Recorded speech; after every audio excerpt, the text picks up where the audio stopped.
Well, here we are, Georges River National Park. Another Pota activation. This will be my second. Don't have my earbuds today, so 40 meters. We're going to give it a try. I'll probably throw it up at this bloody end, this particular branch there, or maybe one of those branches up there. I'm not entirely sure, but I've got 20 meters I've got to deal with. And here's the antenna.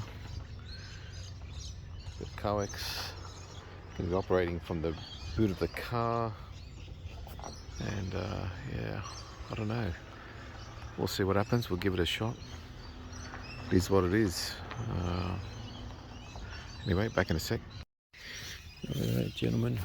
So this is how low this antenna is at the moment. That's what I was working on today. On the parks on the air.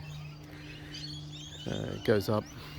Doesn't really go up that much. Just a little branch up the top there. You can't see it, but I would say at most probably 6 meters.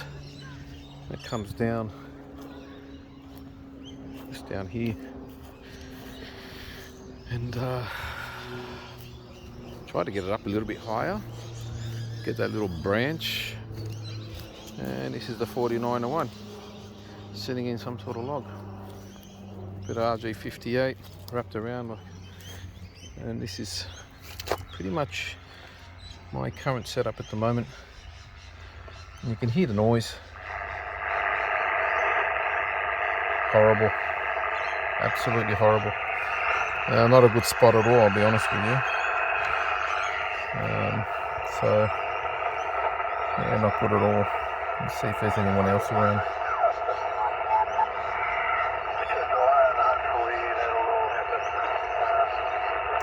I don't think it's a good receiver at the moment, the way it is that low.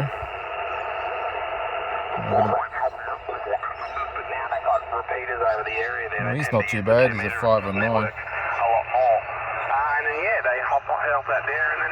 Anyway, done my 12 or 13 of them, park to park as well, and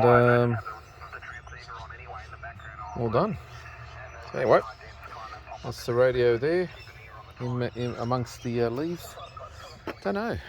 I mean, the antenna seems to work okay. I built this 4901 yesterday or last night, and the wire, the cable was, the element was a bit too long. So, but I'm just wondering, I really need to get it up really nice and high before I can even think about doing some real tuning on this thing in terms of the element length. But I did sort of load up a about 2.5 or 2500 ohms, and I put it on the analyzer, and it was flat as a pancake, so it was good.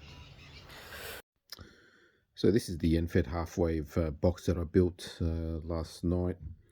Really quick build.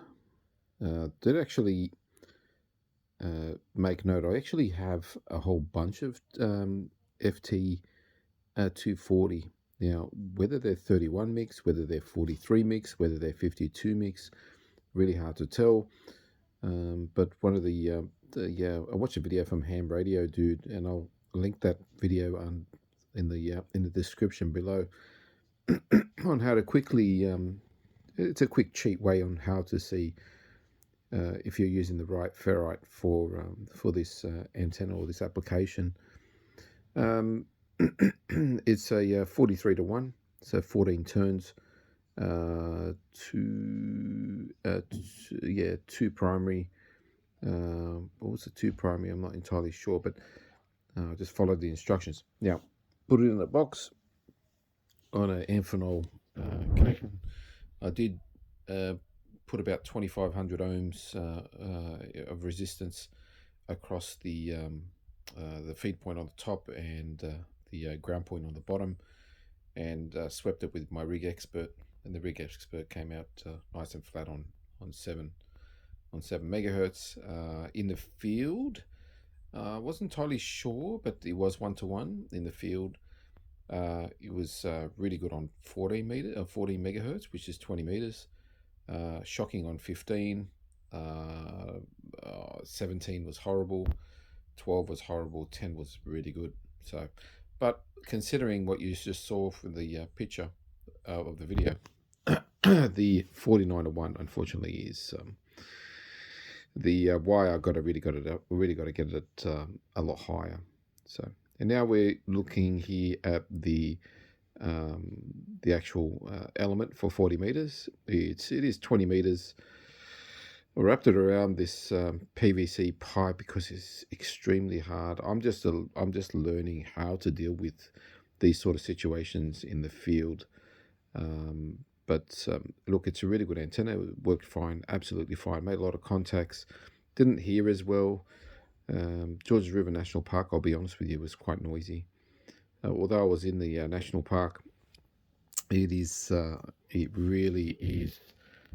I'll be honest with you, having all that noise from solar inverters and all that sort of stuff was shocking. But we managed to make those 14 contacts, and then we packed up and left. So anyway, that is all. I will link that description to the HamRadio dude for the ferrite stuff for the FT240 43s.